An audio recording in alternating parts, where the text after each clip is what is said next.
My people, how's everybody doing? All 845 of you. Hope you're having an excellent day today. Do me a favor, hit that like button down there if you don't mind. I'd appreciate it.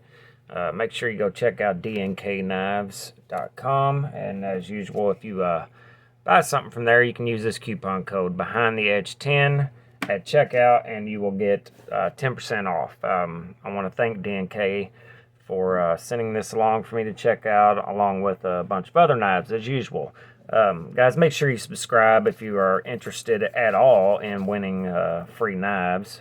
I'm doing giveaways. I'm going to do another one very soon. Also, there's a link for Patreon in the description, and I give away a little bit higher-end knives there. And also, the Patreon is 100% of the budget for this channel. So if you're interested in supporting us in that way, it's very much appreciated. The tier there starts at $3 and moves up from there, but every little bit helps, and it is very much appreciated. I know everybody says that, but you know, I mean it absolutely. All right, today we're going to talk about a Maxace knife that I have not seen anybody else do a video on. I could be wrong. I'm sure there's somebody's done a video on it, but I haven't seen much on this knife at all. Maxace as a company, in my opinion, is very underrated. In my opinion, they are just as good, if not better, as a lot of Chinese companies, like Riot or Wee, Best Tech, and the like. They put out some excellent quality stuff. And, you know, it's unfortunate that, you know, you got to go to China to get extremely nice grinds like this on the production level. But, you know, seems to be a thing here. We're going to get to that in a minute. This is called the Maxace Balance. It is a M390, which is everybody's ex-girlfriend now that Magna cuts around. Titanium frame lock. Nothing special on the outside looking in. We have T8 hardware all the way around. Good size knife. 3.75 inch blade. Milled out on the inside. Like I said, nothing special, nothing we've never seen before. Until you look kind of a little bit closer, the on what matters, which is the blade, what you're actually using to cut things. Like I said, it's M390, decent blade stock, decent thickness blade stock. I'm going to guess and say it's roughly 150. So well done. So well done. This tapers down to, I'd be willing to bet a paycheck, at least 10 thou behind the edge. It is so thin and so good. Excellent on the plunge. Did an excellent job on the plunge. You have a useful choil that you can use to choke up a little bit, but it's basically primarily a sharpening choil, but it is done very, very well. Unfortunately, this knife is flipper only, but you can get in there and reverse flick it because that grind is so aggressive where it tapers from full thickness down to nothing that you can get your finger and to catch this lip right here easily, very easily. So I like that a lot. I'm not a big fan of flipper only, but since this has you can almost catch it with your thumb. You can slow roll it out. That's how well done it is. There's a couple knives that I've tried out lately that are flipper only like this, and I can still catch my finger on the grind. Anyway,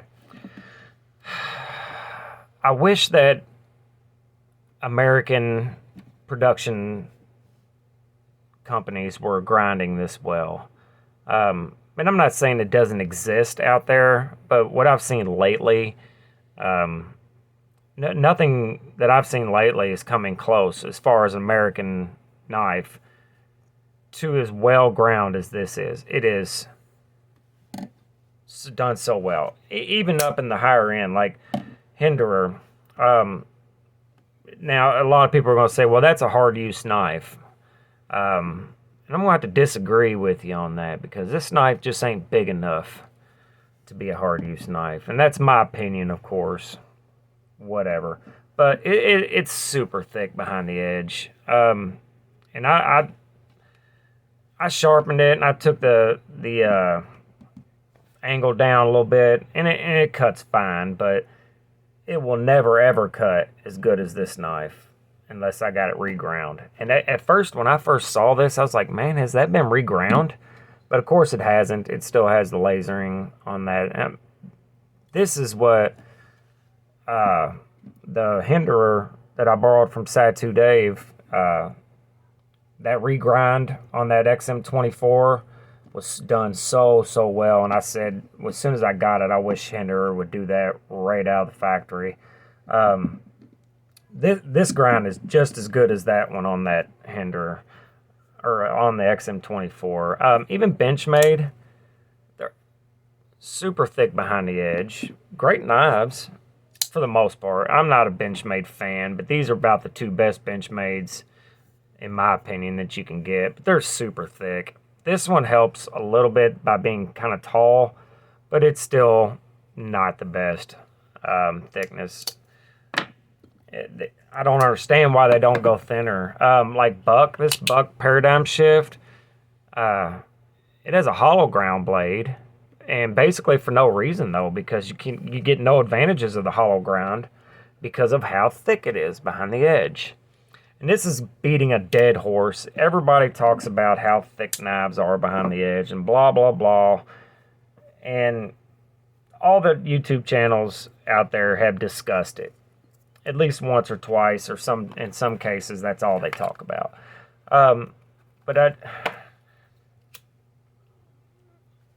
people are like, why can't you just give your money to an American company?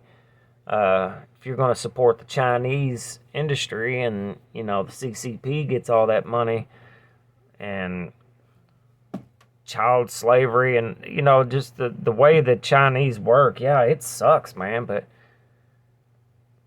dude, they start putting out, Benchmade starts putting out what we want, then we'll buy them. Spyderco, everybody, any American company, if they can compete and find a way to compete, I'll pay a little bit more. It's not about the price. It'll be just competing as far as usability and all that good stuff. This is a Taiwanese knife, and it is ground incredibly thin and very well done. I just wish American companies go. I'm going to quit rambling, because I'm absolutely rambling, and I apologize for that. I'm sure a lot of people are going to be like, dude, I can't listen to this shit. Listening to a hillbilly ramble. Anyway, we're going to talk about the knife. This Balance is roughly $250. To me, worth every penny. You're getting a lot of knife for that money. Very tall blade. Excellent usability. Very comfortable in hand. Not too heavy either for the size of the knife. I'm going to guess and say it's roughly 4 ounces. Let's see here. 5.0. So I am dead wrong on that, but I've been wrong before. It seems to feel a little bit lighter than that. And I can't find anything I dislike about the knife except for maybe the depth of the pocket clip. So as you can see, it tapers down to being less height. So whenever you're trying to get this over a seam of some thick blue jeans or something, it's not great. But the clip has decent retention. I do like the way it is milled into the... I like the way it's milled. It is recessed into the titanium. That's cool. I like the back spacer. Minimal hardware, but it is all T8. Yeah, all T8 all the way around, except for the lock bar insert. That's a T6. But you know, no big deal. Maxace also, whenever you buy a knife from them, in the package you get extra hardware, and that full hardware, pivot, screws, insert screw, everything but the pocket clip, which I think it's a cool idea, you know, especially since the company is so far away. If you needed hardware, it's just easier to just throw it in the package to begin with, and it doesn't cost them anything, I'm sure. Yeah, I'm pleading for the American companies to start putting out stuff like this, because this is a great knife. Very, very good.